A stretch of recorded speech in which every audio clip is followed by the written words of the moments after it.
Hello guys, welcome back to my another mini blog. তো এই ব্লগটা ছিল শকুন্তলা পুজোয় রাত্রিরের ব্লগ। আমরা রাত্রির বেলা বাড়ি এসে চেঞ্জ করে আবার বেরিয়েছিলাম।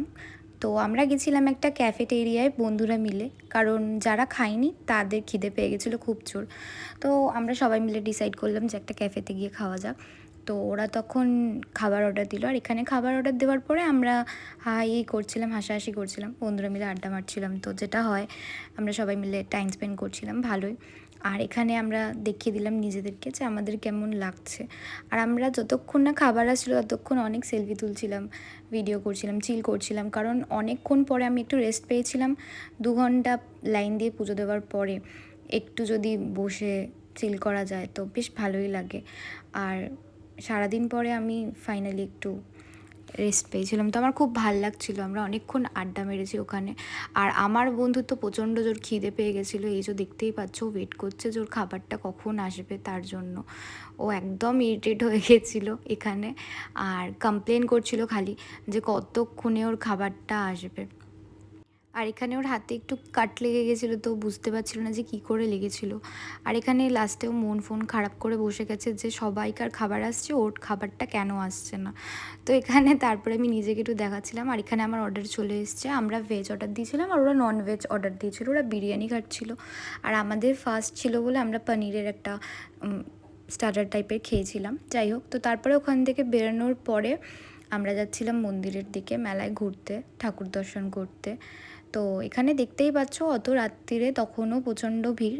এই টাইমটা হবে 3টে নাগাদ, 3টে সাড়ে 3টে নাগাদ। তো আমরা তখন আবার সবাই মিলে যাচ্ছিলাম মন্দিরের সামনে।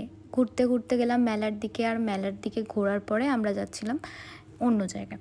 আর এখানে বড় একটা স্ক্রিনে তোমরা দেখতেই পাচ্ছ, এখানে লাইভ পুজো দেখানো হচ্ছিল। প্রতি বছরই এরকম স্ক্রিনে দেখানো হয়। আর তারপরে আমরা একটু বন্ধুরা মিলে জিলিপি কিনে নিলাম। আর জিলিপি খেতে খেতে আমরা সবাই চলে যাচ্ছিলাম মনসাতলার দিকে।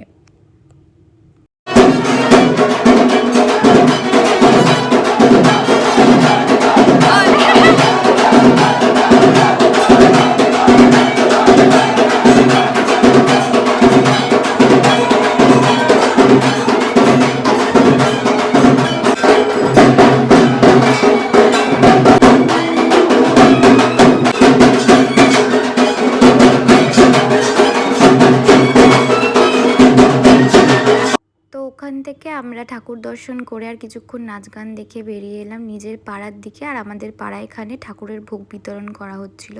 তো ভোগ খাওয়ার পরে প্রথম ঠাকুরটা ভাসানের জন্য যাচ্ছিল। এটা একটা বাড়ির পুজো ছিল, তো এটা প্রথমে ভাসানের জন্য যাচ্ছিল।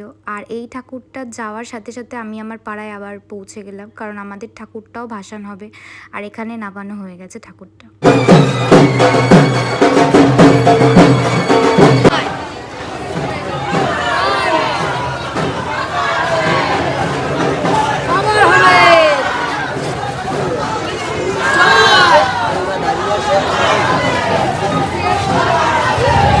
তো প্রত্যেক বছরের মতো এই বছরেও আমাদের পাড়ার ঠাকুরটা প্রথমে চলে যাবে ভাসানের দিকে, আর তারপরে আসবেন মা শকুন্তলা।